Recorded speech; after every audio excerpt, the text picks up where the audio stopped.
Ang linya po si Mr. June De Leon, ang presidente po ng Laban TNVS. Magandang hapon po, Sir June. Magandang hapon po, Sir John. Magandang hapon po sa inyong taga-subaybay. Sir June, ito po, pakipaliwanag po, ano po ba ang napag-usapan na po ninyo sa pagitan ng LTFRB, kaugnay nga po doon sa, pwede po ba ninyong ikwento ano po yung nangyari tungkol po doon sa, di ba naglabas po sila ng memorandum regarding doon sa cancellation, paano po napunta doon sa issue ng surge price capping? Pwede pong pakidetalya po para po sa kabatiran ng ating mga tagapakinig. Meron pong napag-usapan na ganyan. Lumabas yung mga usapin ng surge pricing dahil dun sa ugat, no? Dun sa cancellation na sinasabi ng ating mga commuters, yung madalas nga mag-cancel ang ating mga TNVS. Allegedly, sabi po ng mga nag-report daw sa LTFRB. Ngayon, inugat natin kung ano po yung dahilan ng pagka-cancel ng ating mga kasama na TNVS driver at naging resulta nga dito yung pag-pick up, no? Yung pag-pick up pa lang, pag pumasok ang booking sa TNVS driver, yung nung tinanggap niya na yung booking papunta doon sa pick up point, wala po kasing bayad diyan. Libre pa po noon. Pero ngayon, ayun, ginawa ng LTFRB ay naglagay ng fee, no? Fixed fee. Ayan, from natanggap ng TNVS driver hanggang doon sa pick-up point. Ayan, ngayon, napag-usapan tuloy yung mataas na pamasahe. Okay.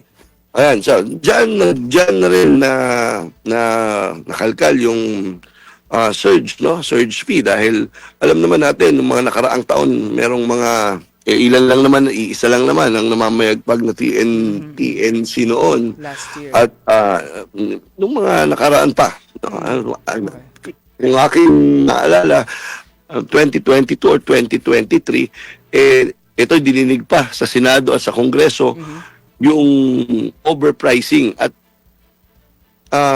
pinagmulta pa yung Grab dito. No? Ayun, hindi ko lang alam ngayon kung na-serve ba yung parusa ng LTFRB sa kanila.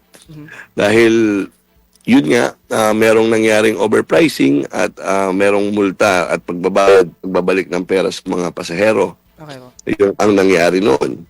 Kaya, ito, ngayong panahon na to, marami ng TNC, sa tingin ko inaayos ng LTFRB, binabalansin na nila ngayon na dapat hindi lugi ang mga pasahero at lalo na siyempre, mga kasama natin TNVS driver, pag bumabiyahe sila, dapat hindi rin malugi. Okay po.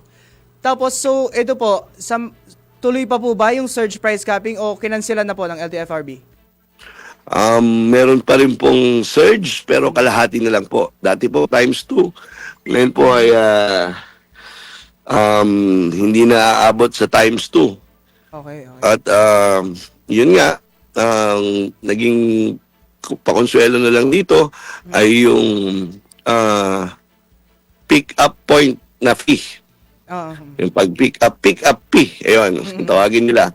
At saka, yung hindi pagtanggap ng, dati kasi, yung Transport Network Company ay kahit na meron silang porsyento doon sa surge.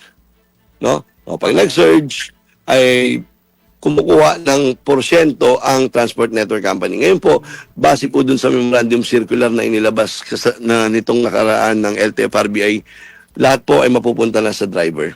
Okay po. Ito po, kaugnay pa rin po ng cancellation, ano po yung posibleng solusyon na nakikita ninyo para po mabawasan yung cancellation and ayun nga po, ng ating mga TNVS drivers and operators? Ayun po, ay pinapaliwanag natin sa LTFRB na maganda po yung model na manual ina-accept ng mga pasahero yung mga drivers kasi nakikita nila, no? Pag nakikita mo sa mapa at medyo malapit yung sayo, malapit yung driver, yun ang kukunin mo pag ikaw ang pasahero, di ba? Opo. Yung driver naman, kapag malapit, syempre wala siyang dahilan para i-cancel to. Kasi malapit na. Opo. So, wala kang dahilan para hindi sunduin yan at ihatid kung saan man sila pupunta. At Opo. pangalawa dyan, syempre, kung medyo malayo at traffic, meron ka naman pick-up fee. So usually po talaga ang nakikitang dahilan ng cancellation yung proximity po, yung layo po ng mga commuter at ng driver, no? Opo, yung layo at saka yung tagal ng biyahe dahil sa traffic. Traffic. So minungkahi nyo na po ba sa LTFRB na gawin na lang na parang isa na lang po yung way ng pag-a-accept ng commuters? Kagaya po ng sinabi ninyo, parang mas convenient po yon na yung commuters na lang ang pipili ng driver nila na mas malapit sa kanila. Minungkahi nyo na po ba yon? Opo, lumabas po ito sa konsultasyon. Meron din nagmungkahi naman yung pag-dedma daw, na mga nagde-dedma na TNBS driver, yung pag pinili ka na ng pasahero, ay yung TNBS driver naman ang hindi tatanggap. Hindi nila i-accept. Ay dyan lumabas yung auto-accept. Meron nga nag-auto-accept. Diba? Meron kasing transport network company na ang sistema nila Na dun sa app ay auto-accept. Yung iba naman wala. So, manual din kinukuha ng driver yung pasahero. Minsan nga po syempre gumagamit din po ako ng mga ride-hailing apps po parang ang dinadahilan nila, sorry po, nakalimutan ko patayin yung automatic accept po kasi, di ba po? Ayun. Okay. Totoo po yun dahil meron nga pong kilometer radius yan. Kunyari, nandito ka sa SM North, nandun ka sa kabilang EDSA.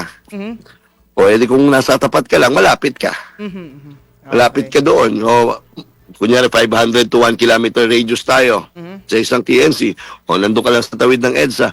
Pero hindi na-compute ng system yung pag-turn noon doon sa Quezon Avenue pa, layo. At matatraffic ka pa. Di, ang tagal nun. Kuya, nandito ka na kanina pa. Malapit ka lang ha. Bakit biglang umaba? Hindi naman po pwedeng patalonin ng TNBS driver yun dun sa island. Okay.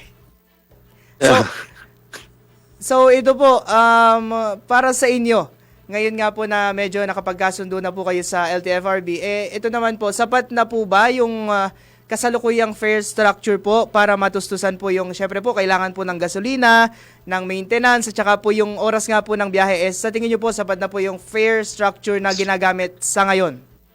Pwede muna at hindi. Yan ang sagot natin dyan. So, bakit po pwede muna at bakit po hindi? Ayun.